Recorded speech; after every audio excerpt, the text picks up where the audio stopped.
So, with the transfer deadline day moves of David Luiz and Kieron, we've got the big man, Mr. W's only.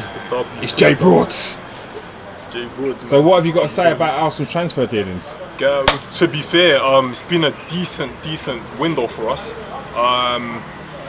Left it a little bit late with the Luiz deal and the Tierney deal, but I can't complain, do you know what I mean? We've got two solid defenders now, which we've been wanting. Pepe is in, Danny Cabellos is in, Martinelli's in. You know, a lot of good players are in. It's a shame to see Iwobi go, but I feel like it's a good move for him to go and build his career again. Do you know what I mean? And then possibly one day come back, you know, return as a king. I like that. You say it was a bit late in the day, but was you expecting the David Luiz deal to come at all, or any centre back to come in? Okay, so we were linked with Rugani, if I said his name correct, Upa from Leipzig. And obviously those deals weren't happening. I thought the Rugani deal would have happened, didn't. The Upa deal was a bit far-fetched, you know what I mean? I think Leipzig were saying they want 92 million.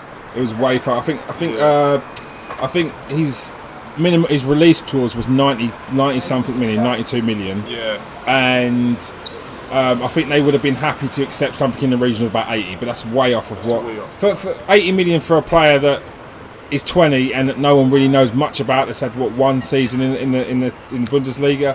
It's too much. Not even Bayern Munich would be paying that kind of money for a player that they're getting from top players they're getting in that league as well. Exactly. So it is. They just see England and think big money, don't they? Exactly. So I think they were taking a mick there. But look, we've got Luiz in. It didn't happen under the most conventional circumstances, but you know, this is football. So I feel like that's a good buy. £8 million, not bad. I feel like we should have went in for Gary Cahill, who was a free agent. Didn't happen. Okay, cool. Tierney, that deal got done. So financially, we're looking good. And yeah, like in terms of our team, we're looking good as well. So on the back of all the new signings, the good signings that we've made so far this season, how do you think Arsenal's season's going to go?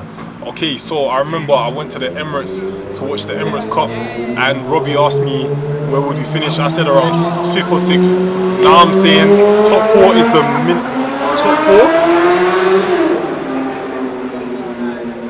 4. Yeah, Robbie asked me at the Emirates Cup game against Lyon, where would we finish? I felt like we would finish probably 5th or 6th. Now with these new signings, it shows great intent, and I feel like we have to finish top 4 minimum. Top 4 minimum. It's high expectations from Mr. W's only. Well, yeah. Well, obviously I'm going for the W. I can't see first though, you know what I mean? Like step by step. But you'd like to see us challenge for the title and maybe a cup competition? Yeah. Well, yeah. So we've got enough strength and depth now to possibly be coming home with the Carabao Cup minimum. FA Cup is a tournament that we always do well in with the record holders. So I feel like maybe a little domestic double, maybe. But look, let me not get too carried away. I'd say top 4 minimum. Even if we have to push aside all the cup competitions, we need to be in the Champions League. This is a Champions League team and a Champions League stadium, and we need to be attracting more Champions League players on permanent deals, not just loan deals. All right. And on that note, it's a great interview from Mr. W's only, Jay Broadz. Let's give the fans, as if they don't already know, your Instagram and Twitter handles.